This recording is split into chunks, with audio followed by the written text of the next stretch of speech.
están mis hermanos? Dios me los bendiga, me da gusto estar con ustedes nuevamente. Una disculpa de que la semana pasada no pudimos conectarnos con ustedes debido a unos problemitas, pero gracias a Dios ya está todo arreglado y está todo perfectamente bien. Y bueno, vamos a entrar de lleno a la palabra.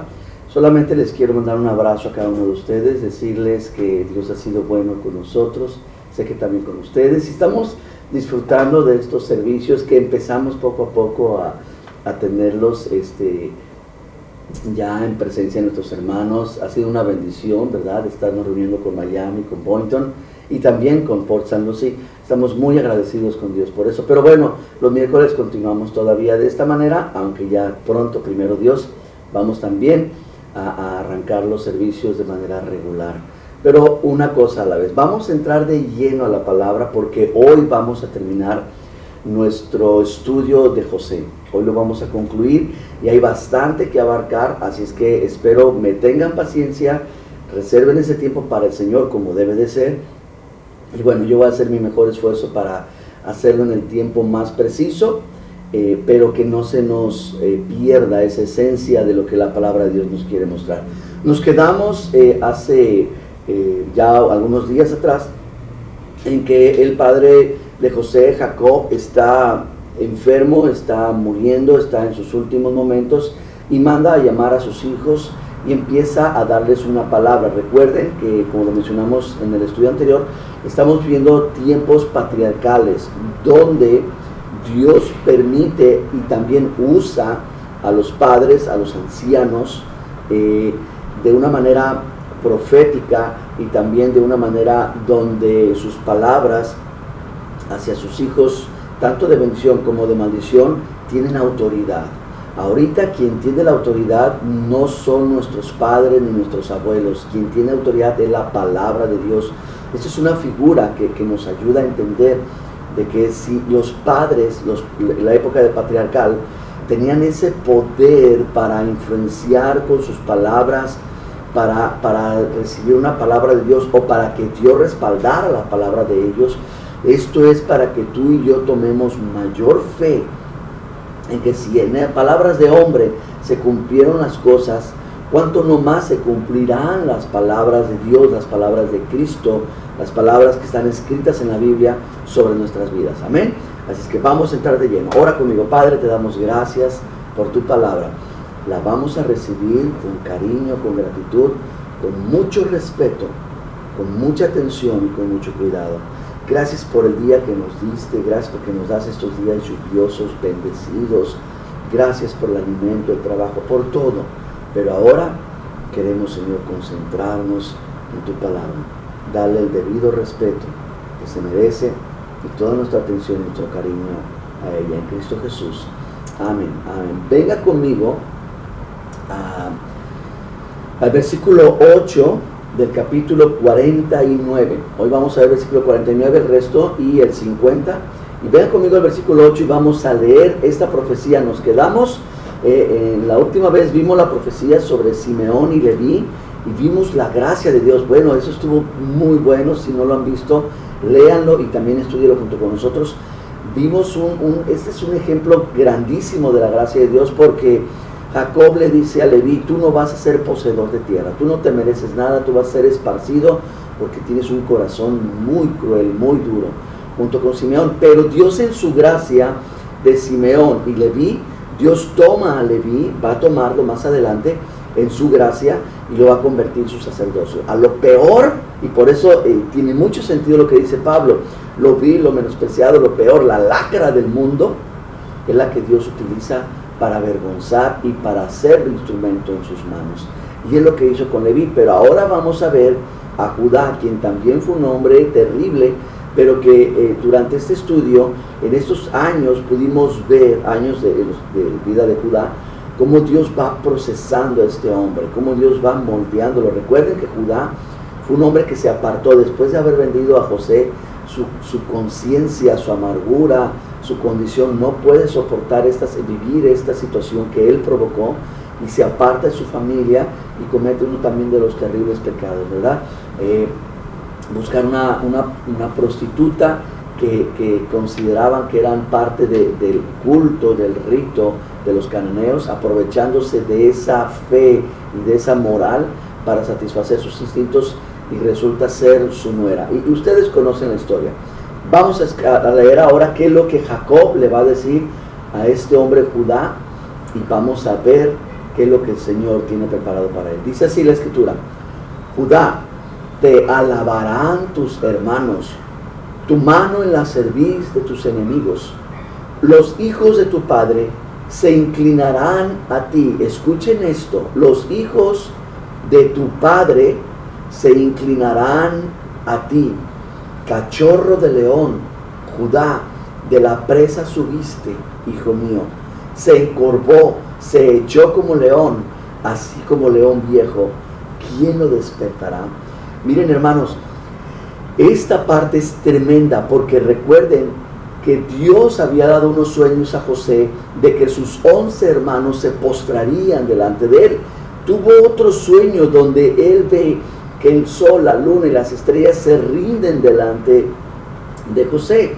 Entonces, este sueño fue dado por Dios, pero esta profecía, mis hermanos, es dada por Jacob hacia Judá, donde, escúchenme bien, parece que aquí van a cambiar los planes en el futuro. Ahora ya no serán los hijos de Jacob los que se postran a José, sino serán los mismos hijos de Jacob que se rinden ante Judá. ¿Por qué? ¿Por qué? Porque en este segundo sueño de José, que yo les he comentado, que tenemos que observar mucho la profecía, sobre todo en estos días, que es tanto rollo. Pero bueno, vamos a concentrarnos. Esta profecía de estos dos sueños en realidad son el complemento, y en una parte de la profecía se refiere a José, pero otra parte de la profecía va más allá, y esta nos la muestra inclusive en Apocalipsis, hablando, recuerdan, en Apocalipsis capítulo 12, que se manifiesta una mujer con el sol, con la luna y con las estrellas, y todo eso tiene que ver, y ahorita lo vamos a entender un poquito más. Pero dice que los hijos de tu padre, de Jacob, le está diciendo, es decir, tus hermanos se inclinarán a ti. Lo llama cachorro de león, lo llama que subió de la presa, le llama que se encorvó y se echó como un león viejo. ¿Y quién lo despertará? El versículo 10 dice: no será quitado el cetro de Judá, ni el legislador de entre sus pies. Escuchen esta palabra, iglesia: hasta que venga Silo, y a él se congregarán los pueblos. Mis hermanos, noten, es lo que yo quiero que observen, ¿ok? Ya no es José el de la profecía, ahora será Judá. ¿Por qué? Bueno, pues porque las profecías, que es, como les digo, hay que tener mucho cuidado en esto, tienen casi siempre dos lados de la moneda. En este caso, en cuanto a José, muestra la venida del Mesías sufriente. A él se le nombraba Mesías ben José, o Mesías el hijo de José. Pero también hay otro lado con respecto a esto, ¿ok? Que es que vendría también la venida de este mismo Mesías, también sería un Mesías reinante. Por eso se le atribuye al hijo de David, ¿ok? Bien, pero vamos en este momento a observar lo que le está diciendo a Judá. Y si notaron, por eso yo quise enfatizar la palabra Silo, ¿ok? Bueno, mis hermanos, la expresión hasta que venga Silo se refiere a que es un gobernante, es decir, hasta que venga el gobernante, lo designaban así. Pero también la palabra Silo significa reposo.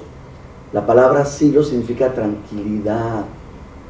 Y Cristo, es a donde quiero llegar, Cristo es aquel que va a traer el descanso y el reposo. Vengan conmigo rápidamente a Mateo 11:28, y dice así: vengan a mí todos los que están muy cansados y cargados, y escucha la palabra, y yo los haré Silo, yo los haré descansar. Bien, vamos a dejar un momento ahí a Judá porque tenemos que avanzar, pero hay muchísimo que pudiéramos ver y lo vamos a hacer más adelante. Pero ahora vengan conmigo en la profecía de Zabulón. Vengan conmigo al versículo 13. Dice así: Zabulón en puertos de mar habitará, será para puerto de naves, y su límite será hasta Sidón. Bien, aquí, mis hermanos, se cumplió exactamente lo que Jacob dijo. ¿Por qué? Porque Zabulón se va a convertir en esa tribu que le van a entregar la costa. Ya lo vamos a ver más adelante. Pero yo quiero solamente enfatizar una vez más que observen cómo las palabras de un patriarca, ¿de acuerdo? De un patriarca, en una unción patriarcal, en un tiempo patriarcal, que no es el mismo que vivimos en nuestros días. ¿Ok? Así es que esas profecías de los padres y todo ese asunto, sean muy sabios, muy cuidadosos con qué están escuchando. Muy bien, vengan conmigo al versículo 14 y 15 y vamos a leer la profecía sobre Isacar. Dice así: Isacar, asno fuerte, que se recuesta entre los apriscos, y vio que el descanso era bueno y que la tierra era deleitosa, y bajó su hombro para llevar, y sirvió en tributo. Mis hermanos, Isacar se va a establecer en la parte norte de la tierra prometida, y a él es el que le va a tocar el duro trabajo. El duro trabajo de esta tribu, de la tribu de Isacar, mis hermanos, será la espina dorsal, es decir, va a ser la médula de toda la nación. Estas pequeñas tribus, como Zabulón, como Isacar, a las que no se les pone mucha atención, van a llegar a ser los elementos que van a sostener y que van a apoyar fundamentalmente, de acuerdo, a toda la nación de Israel cuando estén en la tierra prometida.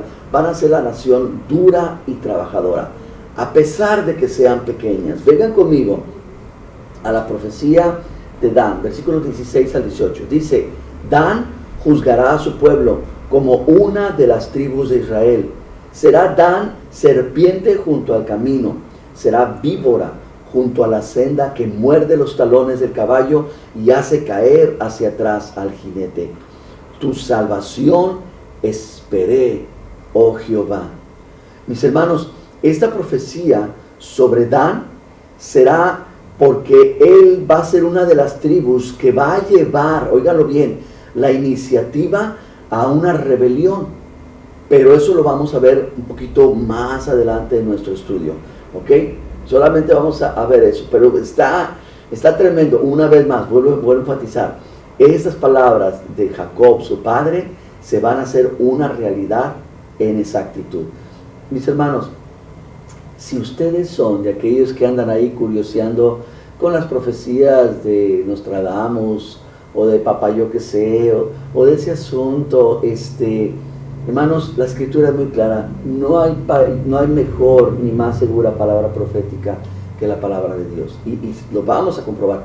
Y eso queremos también transmitir a nuestros jóvenes, para que ellos puedan ver cómo estos escritos, a pesar de ser tan antiguos, no han pasado de moda, no son ya inoperables o inservibles. Al contrario, estas escrituras nos ayudan, sobre todo ustedes jóvenes, a que puedan confirmar cómo lo que se escribió en la Biblia es veraz, es genuino y es profético de una manera tremenda, para que eso nos ayude a tener confianza. Bien, vamos al versículo 19 y vamos a ver la profecía de Gad. Gad, ejército lo acometerá, mas él acometerá al fin. Ellos van a ser, mis hermanos, Gad, se van a convertir en los valientes guerreros, en los que son tan necesarios en la vida de todos. Gad se va a convertir en una tribu peleadora, en una tribu valiente y esforzada, sobre todo en estos tiempos de conflictos y guerras que van a tener. Y gracias a Dios que Dios permite que se levanten hombres así. Hay personas que a veces me preguntan, bueno, ¿es pecado que yo sea policía o que yo vaya al ejército? Por el conflicto que se da a veces de tener que utilizar la fuerza, inclusive fuerza letal en situaciones necesarias. Y bueno, existe ese conflicto en algunos, ¿verdad? Pues Dios permite que se levanten hombres y mujeres así porque la necesitamos. Lo necesitamos. Gracias a Dios por esos hombres, hablando de policías, hablando de ejércitos, porque ellos van a hacer algo que yo no me atrevería a hacer. Así es que es lo mismo que va a suceder con Gad. Véngase conmigo a la profecía sobre Aser y Neftalí, también hijos de Jacob. Versículo 20. El pan de Aser será sustancioso, y él dará deleites al rey. Neftalí, sierva suelta, que pronunciará dichos hermosos. Mis hermanos, Aser va a llegar a ser una tierra fértil y productiva.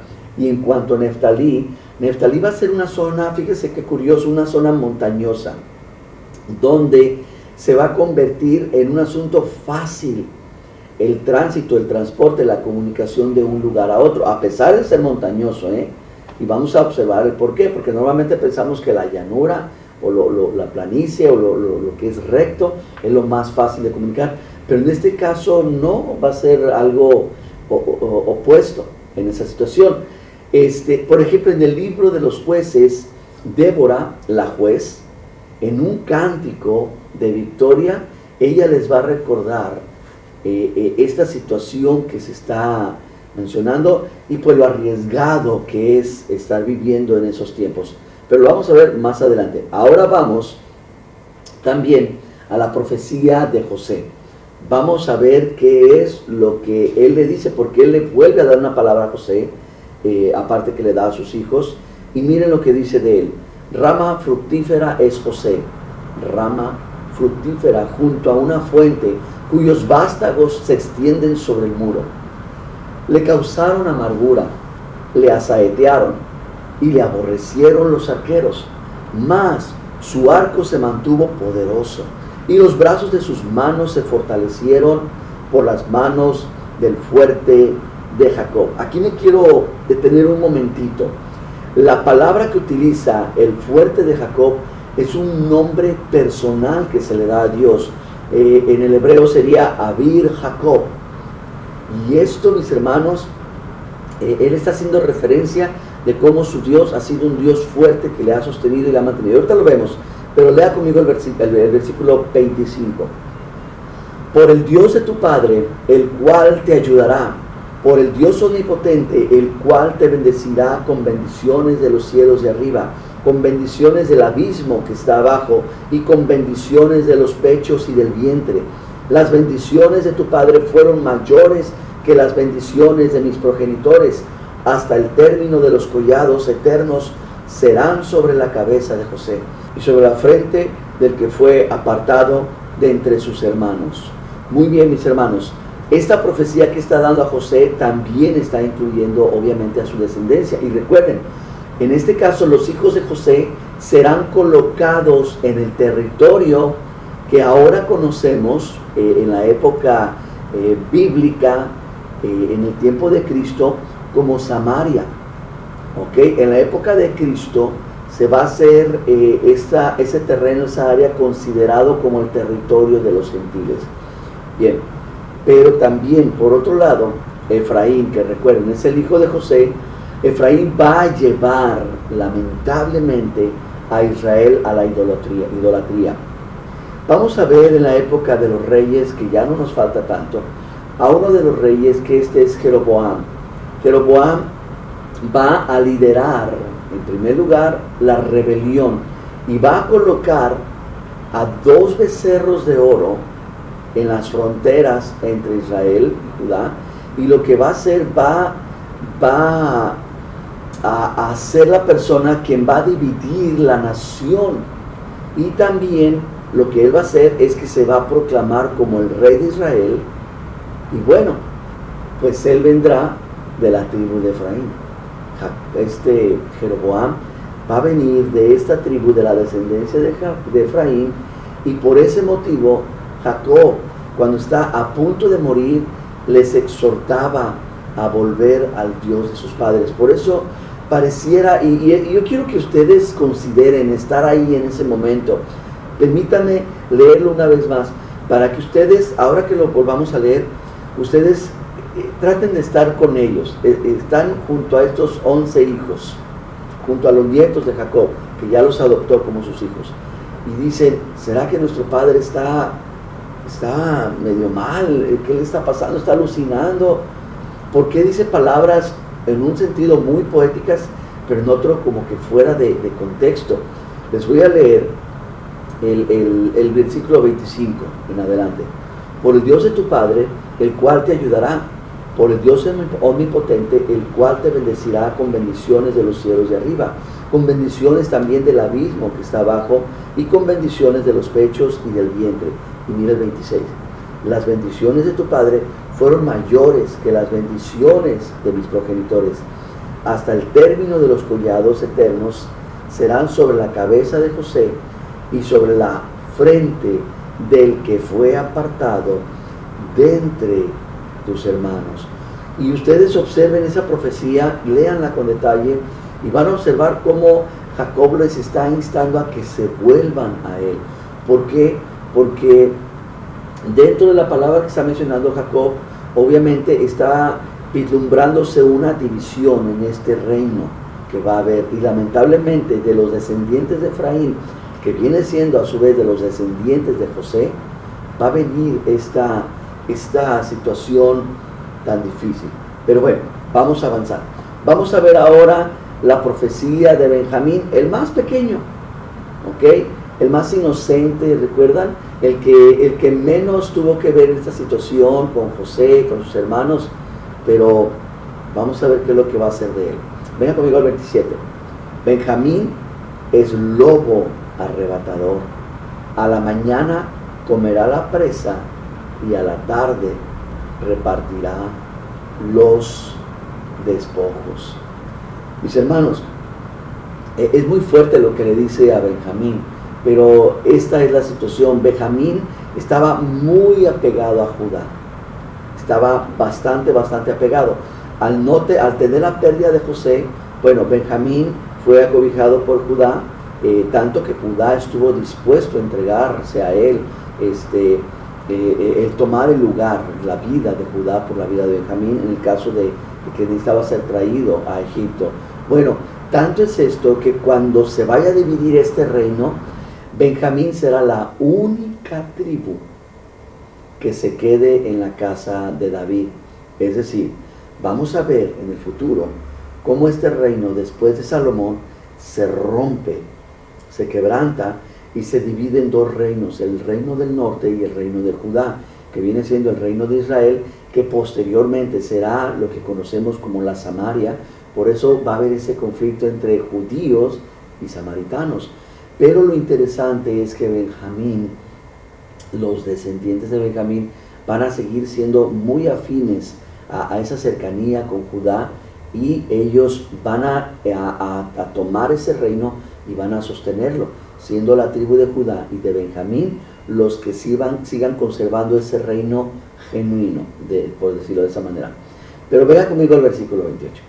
Todos estos fueron las 12 tribus de Israel, y esto fue lo que su padre les dijo al bendecirlos a cada uno por su bendición, los bendijo.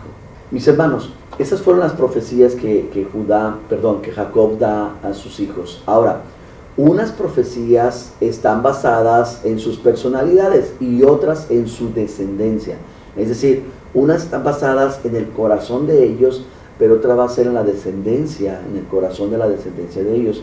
Pero Dios, mis hermanos, ha sido, mi Dios es y será el Dios de cada generación y de cada persona también.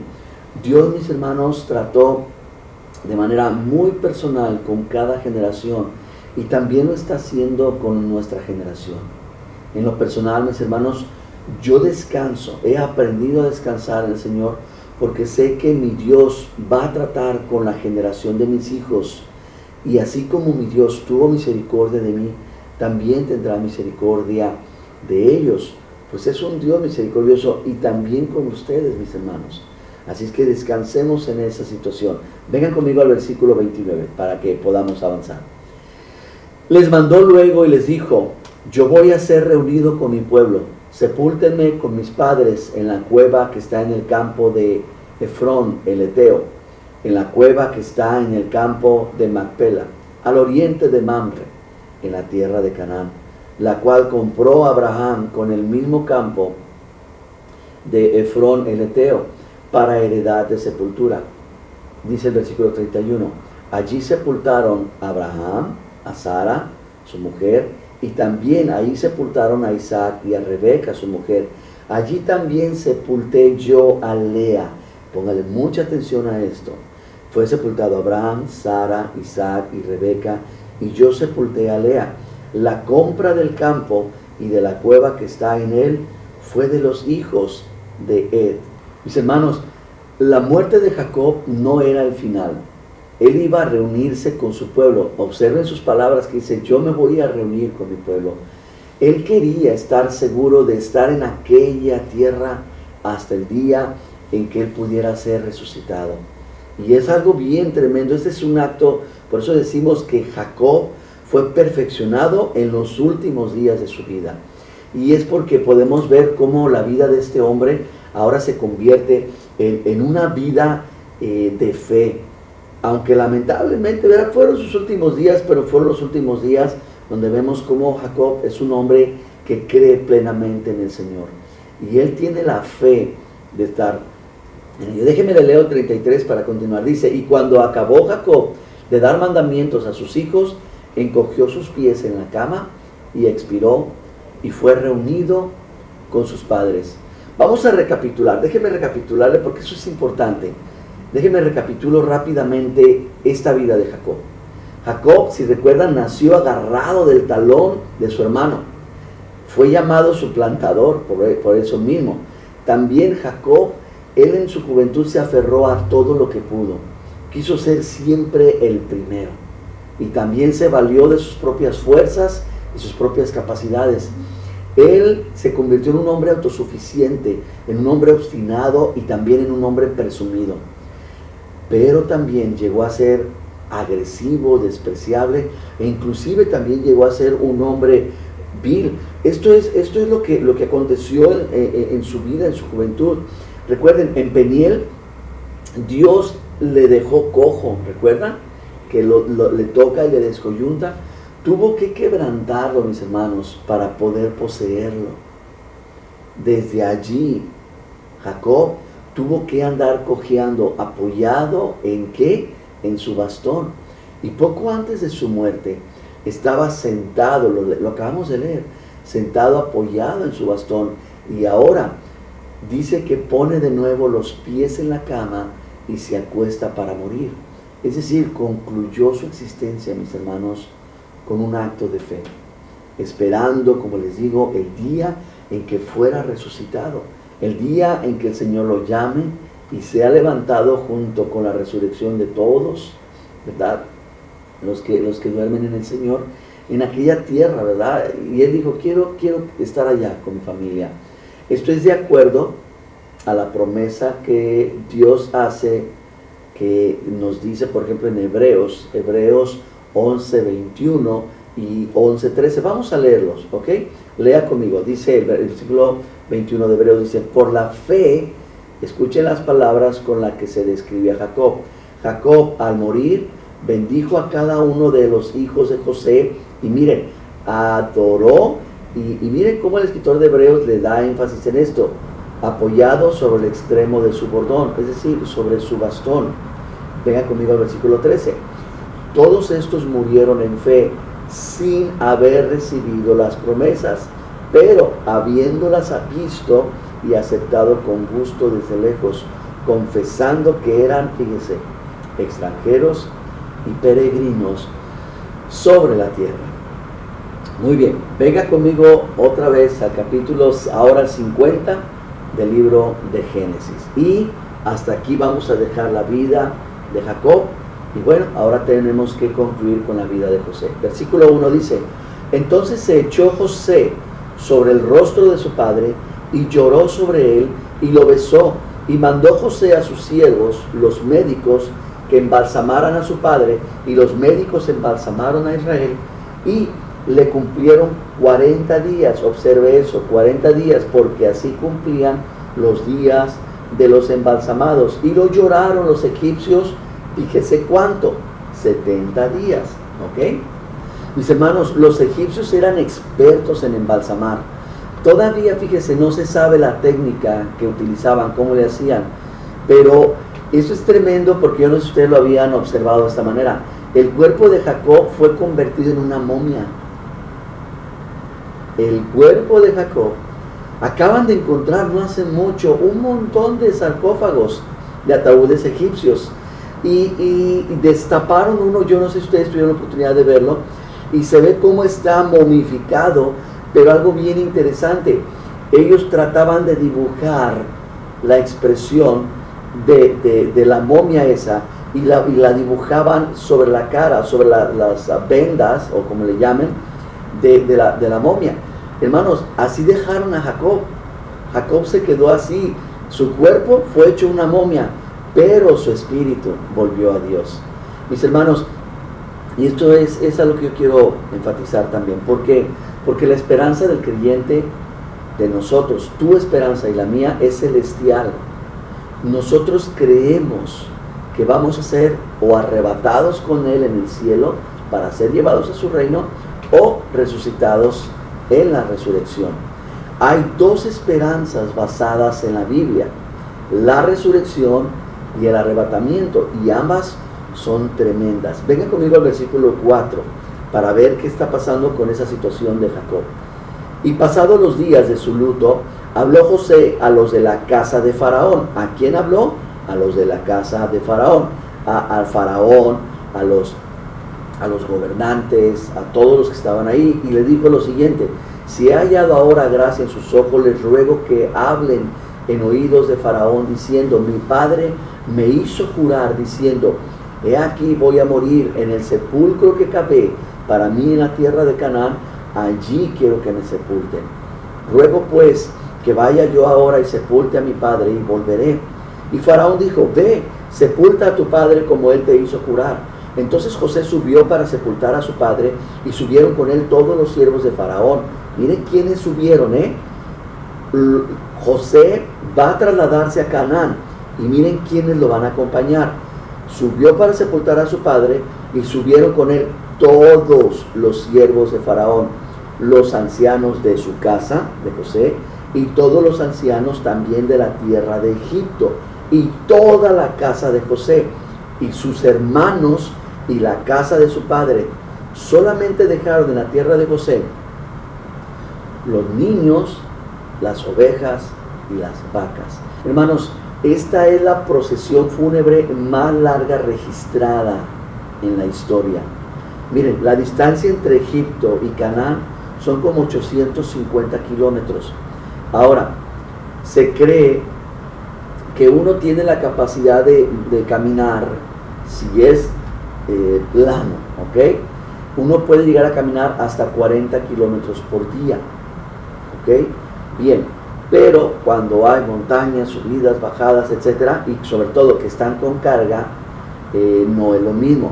Ellos aproximadamente tomaron unos 40 días de camino. Recuerden, tardaron 7 días embalsamándolo, y luego le lloraron por otro montón de días, y ahora van a tardar 40 días en recorrer. Vamos a leer el versículo 9 y vamos a ver qué pasa con esto. Dice, porque aún hay más que están ellos llevando. Versículo 9: subieron también con él carros y gente de a caballo, y se hizo un escuadrón muy grande. Y miren también lo que nos dice: y llegaron hasta la era de Atad, que está al otro lado del Jordán, y endecharon allí con grande y muy triste lamentación. Y José hizo a su padre duelo por 7 días más, ¿de acuerdo? Y viendo los moradores de la tierra, los cananeos, el llanto en la era de Atad, dijeron: llanto grande es este de los egipcios. Por eso fue llamado su nombre Abel Misraim, que está al otro lado del Jordán. Versículo 12 dice también: hicieron pues sus hijos con él según les había mandado, pues lo llevaron sus hijos a la tierra de Canaán, y lo sepultaron en la cueva del campo de Macpela, la que había comprado Abraham con el mismo campo, para la heredad de sepultura de Efrón el Eteo, al oriente de Mamre. Mis hermanos, veamos aquí, son 40 días de embalsamiento que tuvieron en total, y luego de 30 a 40 días en el viaje, y los 7 días para el duelo. definitivamente todo esto, más los 70 días también, ha sido el funeral más largo en la historia del ser humano. ¿Quién se llevó el récord una vez más? En la palabra de Dios. Eso, a mí me gusta, ¿verdad? Que sigue ganando. La number one, ¿verdad? Decimos por ahí. Ok, vea conmigo el versículo 14 y vamos a ver ahora qué es lo que pasa con el regreso de ellos. Dice, y volvió José a Egipto, él y sus hermanos, y todos los que subieron con él a sepultar a su padre, después que lo hubo sepultado. Viendo los hermanos de José que su padre era muerto, dijeron, quizá nos aborrecerá José y nos dará el pago de todo el mal que le hicimos. Y enviaron a decir a José, tu padre mandó antes de su muerte, diciendo, así dirán a José, te ruego que perdones ahora la maldad de tus hermanos y su pecado, porque mal te trataron. Por tanto, ahora te rogamos que perdones la maldad de los siervos del Dios de tu padre. Y José lloró mientras ellos hablaban. Hermanos, no sabemos exactamente por qué lloró, pero me atrevo yo a mencionar lo siguiente. Ellos, vamos primero a observarlos a ellos. Ellos no creían que José les había perdonado. Cuando capítulos atrás José los abrazó, José les manifestó su perdón y José los acogió, pero ellos siguen de incrédulos porque tienen miedo, están con temor, dicen, no, pero ahorita que lleguemos a Egipto nos van a dar pau como usan por acá, ¿verdad? Ellos todavía no le creían, y yo hago este énfasis porque sabe que, iglesia, igual que ellos, hay mucho creyente, hay muchos hombres y mujeres que ahora son nuestros hermanos en la fe, que ahora son hijos de Dios, y ¿sabe qué? No creen que sus pecados hayan sido lavados en la sangre de Cristo.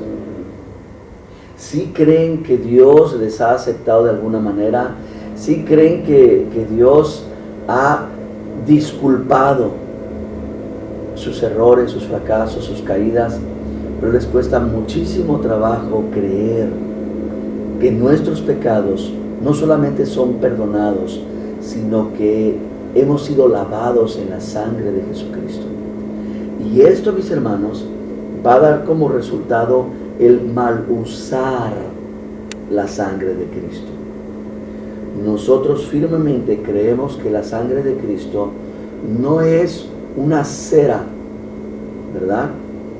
No es un encerado que yo le pongo a mi carro, no es un impermeabilizante que yo le pongo a mi casa, no es una crema, ¿verdad? Que yo me unto en mi cuerpo. La sangre preciosa de Jesucristo es el precio, es el valor, es la moneda que se usó para pagar por todos los pecados del mundo. Y esa sangre es la que nos limpia de todo pecado, y esa sangre es el único elemento que nos permite entrar libremente ante la presencia de Dios sin ser consumidos inmediatamente. Hermanos, es triste. Yo me atrevo a decir que José lloró.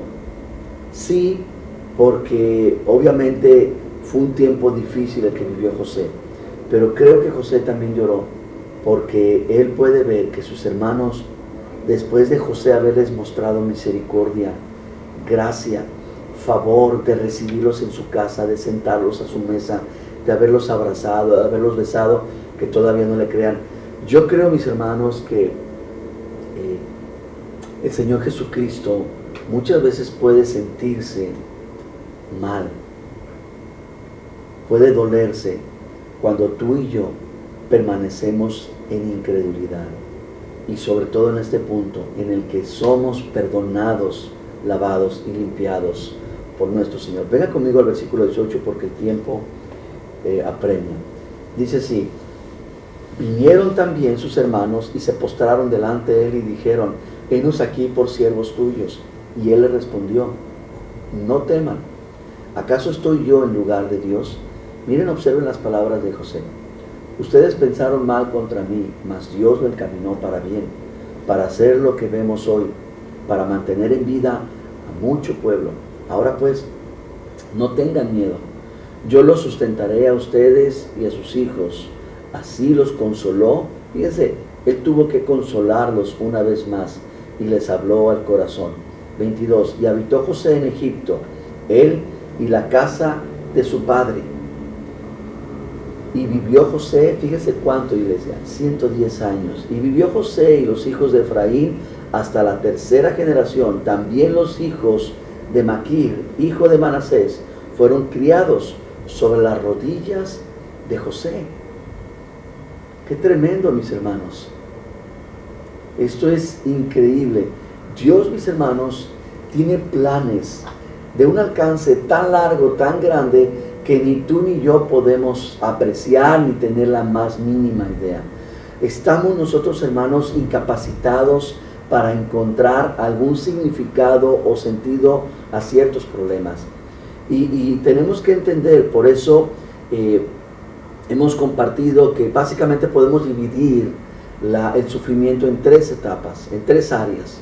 Sufres porque es la consecuencia de lo que tú hiciste, o sufres porque haces algo en pro del Evangelio, en pro del reino, y eres perseguido por esa situación, o también sufres porque así como Job sufrió, él sufrió porque, Job sufrió porque a pesar de que era un hombre recto, temeroso, apartado del mal, justo, Dios necesitaba perfeccionarlo, y en ese perfeccionamiento él padeció, pero él comenzó con 4 atributos y terminó con 5 atributos más la recompensa de haber sido afortunado de tener un encuentro personal con Dios. Y él declara: de oídas te había oído, pero ahora mis ojos te ven. Entonces podemos ver también el caso de Jonás. Jonás sufrió, pero por desobediente. Él estaba sufriendo adentro del pez por desobediencia. Job estaba sufriendo por ser perfeccionado, por ser trabajado, procesado. Pero José había sufrido, ¿por qué? Porque era parte del plan, del propósito de Dios, de que él tenía que padecer, porque era la manera en la que iban a poder salvar a todo ese mundo conocido en aquel entonces. Pueden ver estos diferentes tipos de sufrimiento que nos manifiesta. Así es que, mis hermanos, debemos recordar nosotros que Dios tiene una visión superior, tiene un propósito bueno para nuestra vida. Él no va a permitir que a sus hijos nos suceda nada que no tenga una buena finalidad o un buen propósito, un resultado que va a bendecir a uno o a muchos. Por eso, mis hermanos, tenemos que entender que dentro de su plan estamos incluidos cada uno de nosotros. Venga conmigo al versículo 24, porque ya es tiempo de concluir. Y José dijo a sus hermanos: yo voy a morir, mas Dios ciertamente les visitará y les hará subir de esta tierra a la tierra que juró a Abraham, a Isaac y a Jacob. Versículo 25. E hizo jurar José a los hijos de Israel diciendo: Dios ciertamente les visitará y harán llevar de aquí mis huesos. Ahora, observen esto. 26. Y murió José a la edad de 110 años y lo embalsamaron, y fue puesto en un ataúd en Egipto. Hermanos, José, igual que Jacob, son los únicos 2 personajes de la Biblia que quedaron en un ataúd, quedaron embalsamados. ¿Qué hacían los egipcios? Hacían un proceso que ya les he mencionado, no se sabe a ciencia cierta, pero ellos abrían el cuerpo, tomaban las vísceras que llamamos, los órganos vitales del cuerpo, y los ponían en unos jarrones, y al cuerpo lo ponían en un procesamiento, en un proceso donde obviamente se podía conservar muchísimo tiempo. Así es que Jacob y José están allá en la tierra de Canaán, bien enterraditos, bien guardados, esperando el tiempo de la resurrección. Y bueno, hermanos, así es como termina Génesis. Es interesante, yo quiero que lo observen de esta manera. Ese es mi último pensamiento. Génesis comienza con una creación perfecta, en el Edén, en un terreno perfecto, en un terreno lleno de vida. Pero lamentablemente Génesis termina con un féretro en un terreno donde hay pecado, donde hay idolatría, donde hay mundanalidad, que es en Egipto. Ahora, mi pregunta es, ¿qué es lo que le sucedió al hombre? ¿Por qué el hombre comienza en un terreno perfecto, en un lugar perfecto, donde la vida es perfecta, y concluye el hombre en un terreno donde hay pecado, idolatría, todo lo que le mencioné, y dentro de un féretro?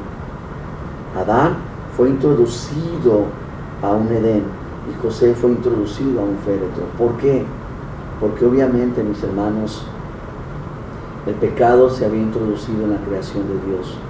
Pero fíjese que a pesar de que la desobediencia fue la que trajo el pecado y la muerte, Dios depositó fe, escúchenlo, Dios depositó fe en el corazón de todos, de todo ser humano, de todo ser viviente, para que por medio de ella podamos nosotros acercarnos a Él. Concluyo con Hebreos 11, versículo 12, dice: por la fe, José al morir mencionó el éxodo de los hijos de Israel y dio instrucciones acerca de sus huesos. Éxodo capítulo 13 va a ser la respuesta de la fe. Dios en Éxodo capítulo 13 va a honrar a José y va a responder a su petición. Y también a nosotros, mis hermanos, Jesucristo nos dijo estas palabras: al que cree, todo le es posible. Al que cree en el Señor Jesucristo, al que cree en Él, todo es posible. Bueno, aquí es donde concluimos Génesis y damos gracias a Dios por este tiempo, por este periodo. Y en estas próximas semanas vamos a descansar un poquito acerca de nuestra Biblia cronológica. Este estudio vamos a entrar de lleno más adelante al libro de Éxodo. Va a estar tremendo, hermanos. Ya estamos preparándonos para ello. Pero yo quiero comentarles que vamos a tener a unos predicadores invitados en estos próximos miércoles. Y yo quiero que estén ustedes atentos a la palabra. Pero bueno, también quiero darles buenas noticias. ¿Ok? Recordarles, ya arrancamos nuestro primer sábado de oración.